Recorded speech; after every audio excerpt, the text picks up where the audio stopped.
بچه‌های عزیزم امروز سلام آقا. بازم دیر اومدی مدرسه. آقا یه پیرمرده در مدرسه‌مون بود. 100,000 تومان پولشو گم کرده. آفرین، کمکش کردی پیداش کنه؟ نه وایساده بودم روش تا بره. تمام سجاد. واقعا متاسفم برات. میدونی دزد کیه؟ بله آقا. اگه میدونی بگو ببینم. اگه یکی بیاد کیفمو از تو جیبم برداره، پولای توشو دراره برا خودش، اون کیه؟ زنته.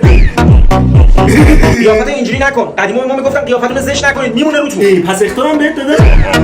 آقا اجازه است بریم دستشویی؟ نه. خب بچه‌ها امروز می‌خوایم راجع به مشاغل صحبت کنیم. به ترتیب بگید وقتی بزرگ شدید می‌خواید چیکاره بشید. پرهام. آقا ما دوست داریم یه معلم عالی بشیم مثل شما. خیلی عالی عزیزم، ولی باید سخت براش تلاش کنی. امیر. آقا ما بابامون 3 تا کارخونه داره. گفت بزرگ بشی مدیر 3 تا کارخونه خدا میشی. بده از این شانسا. تو چی؟ من شریک امیرم. میدونی ته این خطکش کیه؟ نه. یه احمقه. آقا یه سوال بپرسم. بپرس. مگه شما میدونید ته خطکش کدوم طرفشه؟